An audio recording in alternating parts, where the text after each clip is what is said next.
يا مساء الفل. ازيكم يا حبايبي؟ عاملين ايه؟ يا رب تكونوا بخير. انا اسمي منى ودي قناتي. لو اول مره تشوفوني انزلوا تحت الفيديو فعلوا زر الجرس واشتركوا في القناه عشان يوصلكوا اشعارات بكل وصفات الجديد. ايه رايكم في كيكه الكريمه القمر دي؟ ان شاء الله مكوناتها موجوده في كل بيت بدون فرن، مش هتتعبنا ابدا. همشي معاكي واحده واحده وسهله جدا وبسيطه ومكوناتها في البيت وهتبهرك وهتطبطب على القلب. اول حاجه هنبدا بالكريم باستري. الكريم باستري احنا هنعملها على ايدينا كده في البيت، مش هقولك هاتي بودر ولا حاجة، وان شاء الله هتبقى احلى كريم باستري هتعمليها بالطريقة دي، وانا متأكدة ان انت هتعتمديها. بصي يا ستي، نبتدي ونقول بسم الله ونصلي على الرسول صلى الله عليه وسلم. انا معايا بيضة وصفار بيضة، نص كوب من السكر، سكر عادي خالص، ده سكر تموين عادي حبيبات، و3 كوب من الحليب، و5 معالق من الزبدة، و4 معالق نشا، و4 معالق من الدقيق. خلاص. الدقيق مع النشا هيديكي قوام وطعم كريمي رهيب. لما هتدوقيها هتعرفي انا بقولك ايه.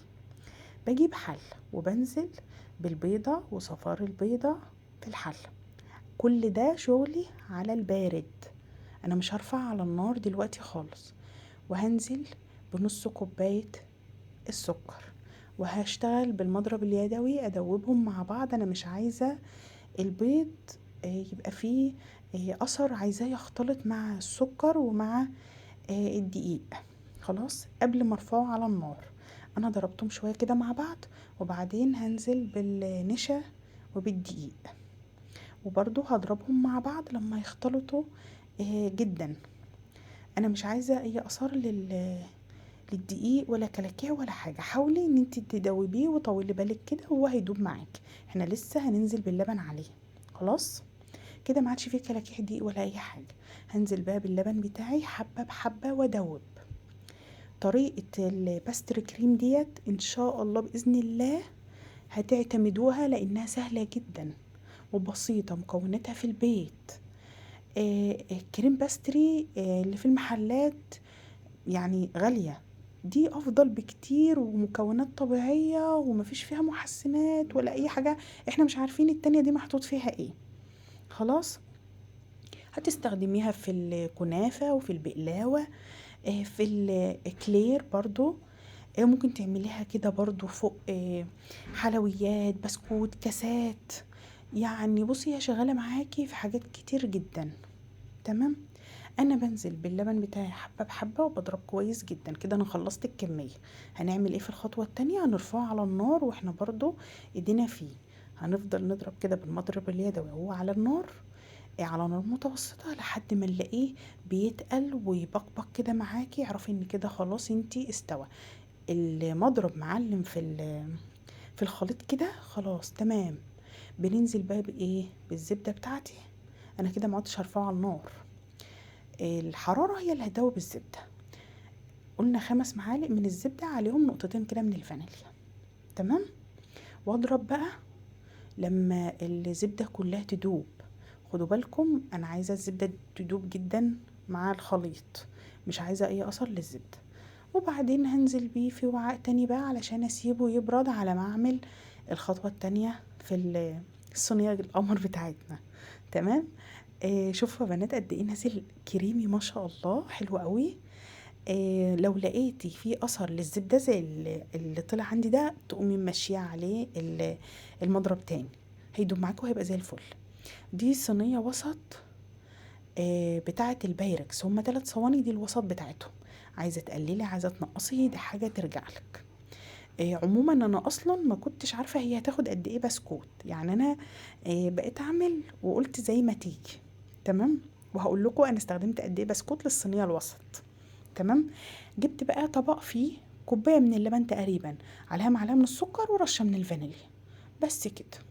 وبتنزلي بقى البسكوت. خدي بالك علشان انا البسكوته دي كانت ما استحملتش مني ما تستعجليش، انا قلت احط 2 ب2، لا، واحده واحده براحتك خالص. عملت اول رصه كده من البسكوت. ده بسكوت يفرق يعني.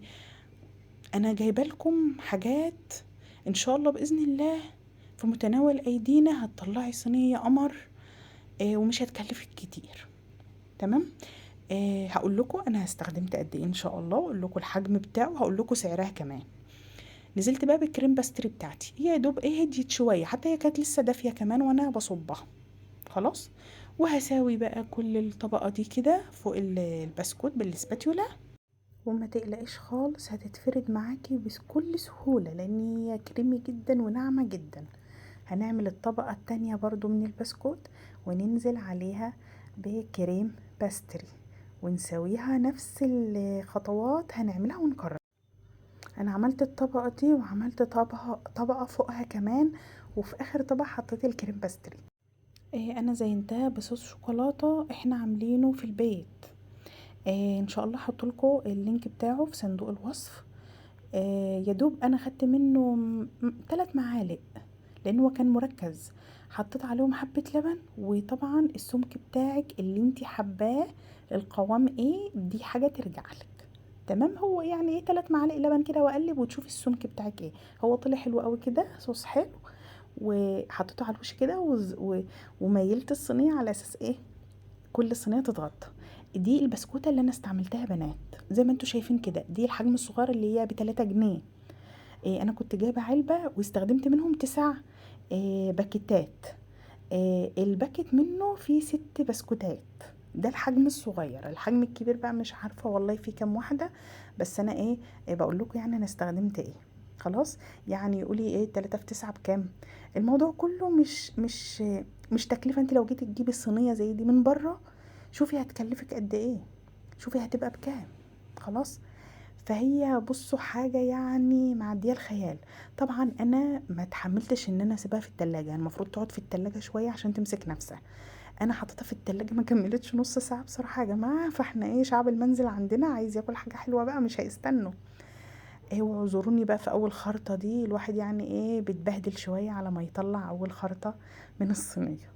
بس هي بصراحة بنات قمر قمر قمر، حلوة قوي قوي قوي، يعني معدية الخيال. كيكة على البارد، لا ولعنا فرن ولا تعبنا نفسنا. استخدمنا فيها بيض، بس هما يعني بيضة وصفر بيضة، يعني ان شاء الله الموضوع مش مكلف ولا حاجة. بصوا هي هتبهركم. على فكرة صوص الشوكولاتة اللي انا حطيته ده انتوا ممكن تستبدلوه بأي حاجة تانية. يعني لو عندك شوكليت شيبس ممكن تدوبيه وتحطيه على الوش. الشوكولاتة البار، خدوا بالكم، لان الشوكولاته البار بتبقى تخدع شويه. انت ممكن تدوبيها وتحطيها على وش صينيه ولا حاجه وتجمد، تيجي تقطعي بقى بالمعلقه تلاقيها شوكولاته جامده مش صوص. خدوا بالكم عشان ما تقعوش في الغلطه دي. هي طلعت معايا بقى قمر بصراحه، انا مش قادره اوقف اكل في الصينيه من كتر حلاوتها، يعني مش عايزه ابطل ان انا اكل. انا طلعت معاكم خرطه تانية اهي يا بنات، طلع حلوه قوي ماسكه نفسها. آه يعني نسلك المسائل بقى بشويه حاجه ساقعه كده وناكل بقى، نطبطب على قلبنا يا جماعه من الحر اللي احنا فيه ده. شكل الطبقات اصلا تحفه مع صوص الشوكولاته كده وهو نازل، حاجه كده يعني. هي مطبطبة على القلب من قبل ما ناكل منها. اتمنى تكون الوصفة عجبتكم، واتمنى تجربوها، والف هنا مقدما للي هيجرب الوصفة. ما تنسوش اللايك والشير والسبسكرايب، فعلوا زر الجرس عشان يوصلوا كل فيديو جديد انا بقدمه. كنت معكم انا منى غيث، باي باي.